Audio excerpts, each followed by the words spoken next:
Just hear those sleigh bells ring-a-ling-a-ting-ting-ting-a-ling too. Doodle-doodle-doot-doot-doot.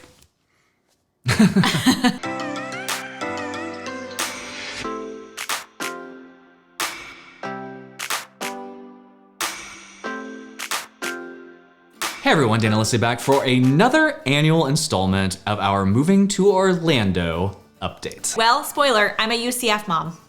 There we go. I'm a Fantastical Vacations employee. What are we doing? That was my update. Oh, that's your update. All right.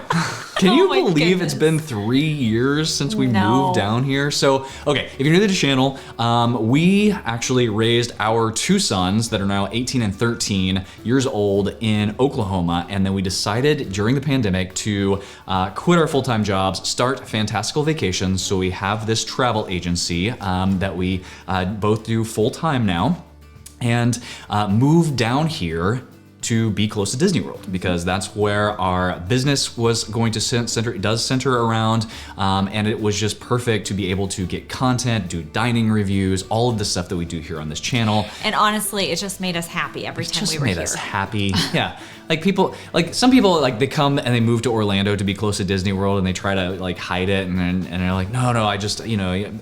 We came to be close to Disney World. We started looking for houses at the end of 2020, again during the pandemic. We came down here in 2020. We actually put a couple of offers in. We got this house that we were in.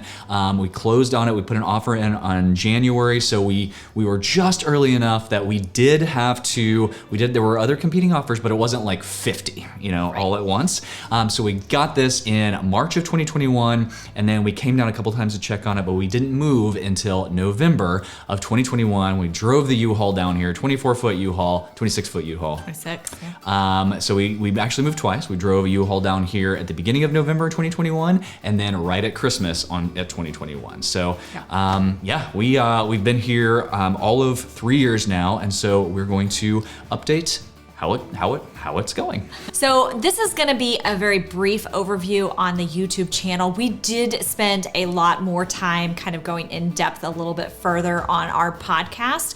So if you wanna check that out and hear a little bit more about our move, definitely go check that out over at Addicted to the Mouse on whatever podcast streaming that you use. So, all right, I'm gonna start with Aiden, since I am wearing my UCF mom shirt, and talk about that just in this past year, he turned 18. He has officially voted for the first time, so that was kind of an exciting rite of passage.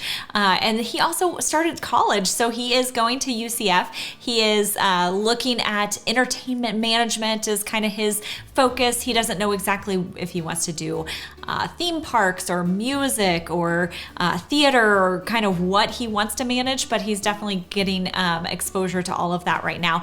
But he just recently completed his first season of being a Halloween Horror Nights scare actor as our little swamp zombie.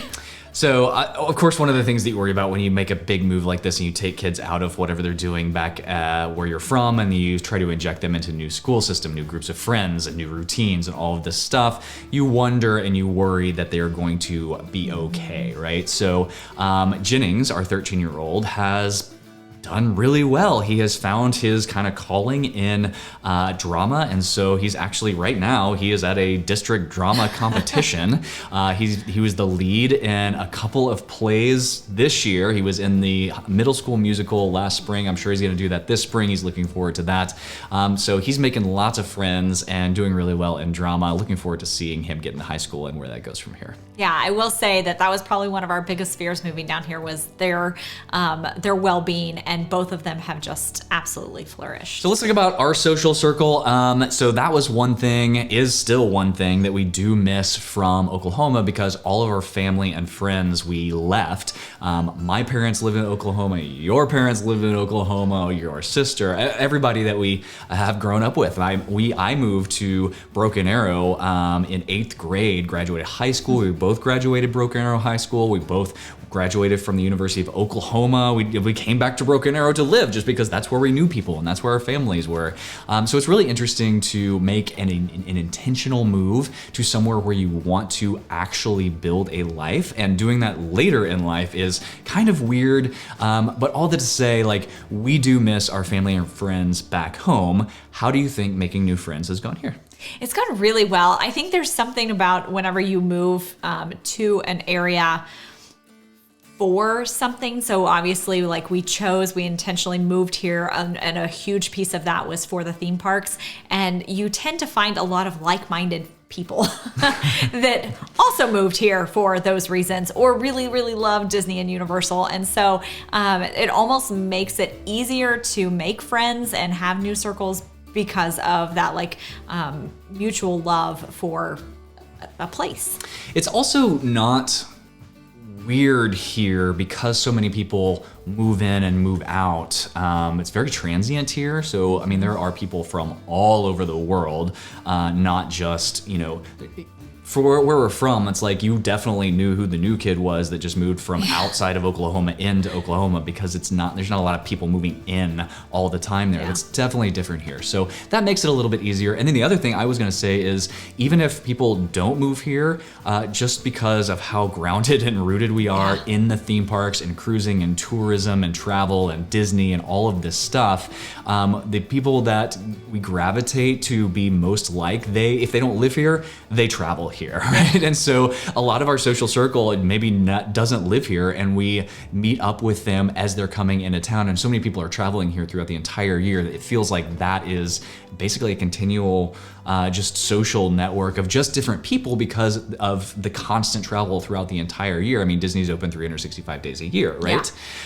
Which is also goes for our family as well. Yes, they want to come see us, but there's another reason for them to come, because they also appreciate, a huge tourist destination and the things to do here. So that's kind of fun as well. As far as like us personally, we are continuing to travel. We are exploring places outside of Disney and Universal, because now that we live here, we get to do that kind of more on a weekly basis. And so we just recently did our first Adventures by Disney this past summer and traveled to Europe and went to Italy and got to explore all over there. We're looking to hopefully do something next summer as well, but taking lots of cruises, lots of travel, which is something that we absolutely love. One of the things that we got asked a lot, and probably something that most of you are wondering, or if you're thinking about moving to Orlando to be next to Disney World, is the question of, what if you get tired of it?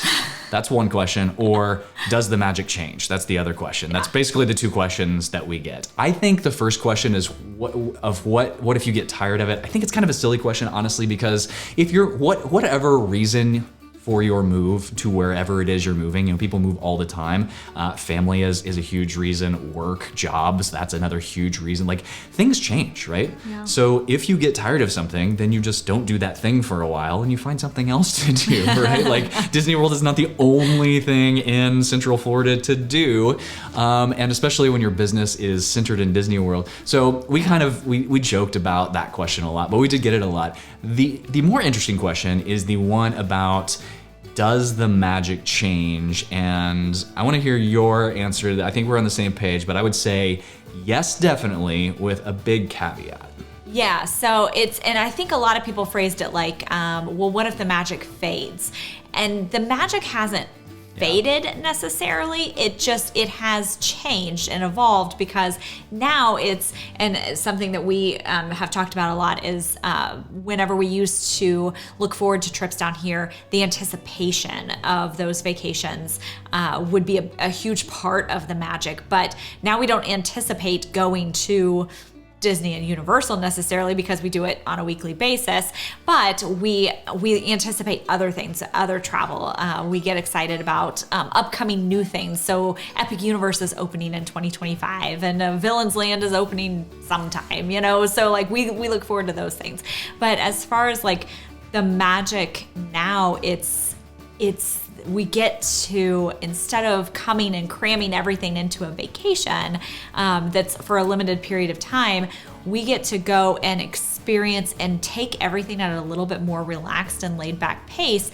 So we do a lot of like people watching, and I love like seeing other families experience things for the first time, and you can tell it's their first time, and the mom's tearing up and they all have smiles on their faces, and it's exciting to get to experience that magic through other people too. Anticipation was a huge thing whenever we were living in Oklahoma and coming down here a couple of times a year for week-long trips, right? We'd have like the chains where you tear a ring off every day when you're coming up to your and so the anticipation like kind of built up that magic, and now there's no anticipation because you can literally just wake up and want to go to a park and you just go. There are so many different things to see and do here that it doesn't get old. Now maybe if you go to a park a couple of times kind of in a row, like within a week, maybe you don't want to spend more time in that park. Maybe you want to try something different. I mean, there's 4 Disney theme parks, not including the golf courses and the Disney Springs. And then there's 2 Universal theme parks, a water park over there. Oh, there's 2 Disney water. There's just so many different things to do. And, if you're moving down here, you have to earn a living somehow. Now, our living happens to center around Disney World, but that doesn't mean we're just in the park riding rides all the time. Right. Like, we are taking care of clients. And usually when we're going into the parks, it is with a purpose to either record some content or to check something out that will help us help our clients. And so that is very, very nice because you can kind of knock 2 birds out with 1 stone. So you're having, you're in your happy place, right? That you grew up loving and you raised your kids bringing them down to. So you get to experience that and kind of like, it's that nostalgia, and you're just kind of like this peace of mind that you just like, you can just kind of sit back and enjoy. And like you said, like kind of see other people experiencing it for the first time, but also you are working as well. In fact, working in parks is kind of a fun thing to do. You just take your laptops and the security looks at you like you're crazy. Like, why are you working? Yeah, you're gonna get your bag checked if you're bringing a laptop in, and they're like, why are you bringing a laptop in? Aren't you gonna ride rides? I'm like, no, we're just working for the day. So with all that said, if you are looking to plan your next magical vacation, please reach out to us over at Fantastical Vacations. We plan Disney destinations, Universal cruise lines, and all-inclusive resorts. All right, so I'm gonna touch a little bit on the agency itself and kind of where we are now with that. And so we have been an agency for 4 years now, just over 4 years. And so in this time that we have been here over the last 3 years, we've continued to grow in a lot of different ways. And I think knowledge is a huge piece of that because we live here and we get to experience everything like Dan said.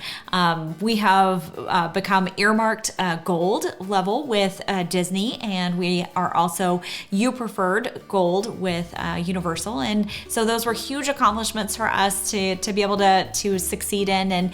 And we just really continue to work on the culture in our agency, and that having that be kind of the cornerstone of our business as a whole is working on the culture with our agents has really helped everything else just kind of fall into place. So having that be the focus, it just feels like everything else just kind of comes naturally. As far as this channel goes, as well as the podcast, those are our 2 forms of content, our primary forms of content. I mean, we do stuff on social media too, but we prefer long form content. So at least like over 10-minute videos on YouTube like this, at least like over 30-minute podcasts. And we do each one twice a week. So we have a dining review that posts on YouTube every Thursday afternoon, and then some sort of vlog style or talking head video that posts every Sunday afternoon on YouTube.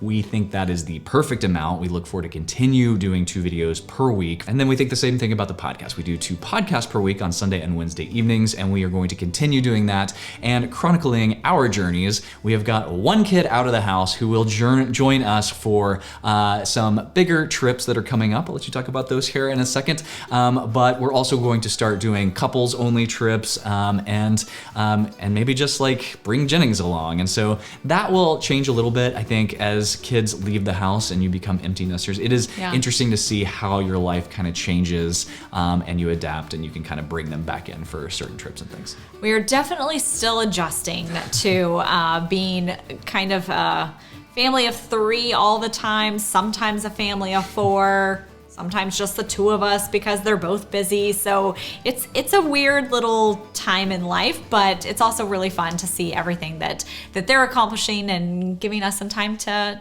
date. As far as like things that are coming up that we are really excited for, we've got the Disney Treasure preview cruise that we were invited on in December that we're going on. So we get to be one of the first people on that ship prior to the maiden voyage, so we can check everything out and bring content to all of you out there. We decided that we were going to take the kids on Utopia of the Seas. So we are going on that at the end of the year. So they're very excited to try out a different cruise line because they've never, well, I guess we've experienced with them one other cruise line before, but other than that, it's been primarily Disney. And so for them to be able to kind of try out different things, they're very much looking forward to that. Yeah, and we're going back on the Disney cruise for a week-long cruise over spring break. So I'm really excited to be able to compare and contrast the newest Disney ship in the fleet to the newest Royal Caribbean ship in the fleet and do some podcasts and videos about that. Of course, we'll do the standard vlog and we'll take you along with us and we'll show you all the new stuff.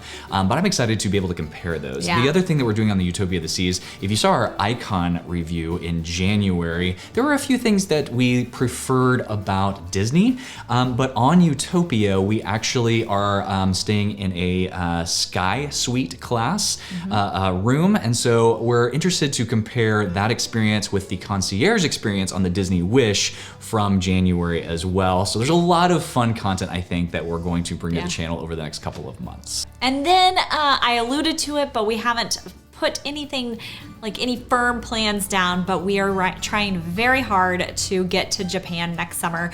So there is a lot of dreams happening as far as that's concerned, trying to figure that all out and the logistics and the money and all of the pieces that go into planning a big vacation like that. Wrapping this up, we do get asked occasionally if the move was everything we thought it would be. It's actually honestly been so much more. I think it was a combination of, we did plan as much as we possibly thought we could. We had moved houses in Oklahoma. We had just never moved across country and uprooted the kids. That was the biggest what if. But the logistics went fine with like physically packing U-Hauls and moving ourselves. We did videos on that. The last 3 years have been an absolute blast, but also a blur. It's gone so fast. But honestly, I think the biggest thing was just luck. Yes, we did a lot of planning, but we lucked out. We lucked out with the housing market, with the interest rates. We lucked out with the kids getting in, like, coming like out of COVID and doing like virtual school into being in-person school here. We lucked out with just, I think everything, like where we live, because we knew kind of where we wanted to live, but we didn't know anything about this neighborhood, and we just put an offer on a house and it happened to work out. Like, we have gotten so lucky with this move, and I'm very, very thankful for that. Yes, we are very blessed, and I have to say, if people ask like, well, would you do it again? Or, was it a mistake or was it the right choice? It absolutely was the right choice, and I would 100% do it again. I think all four of us really adore being here. It just feels right. It feels like home, at least for this time in our life. If I changed anything, it maybe, we got so lucky with the timing, but it may be just to come sooner, honestly. Yeah. Like, it was the best decision for us. And I think that's if you know something is right for you and your family, do it. Like, follow that dream. So, yeah. If you are liking these videos, please hit that like and subscribe button so you don't miss the next one. And we will see you on the next video.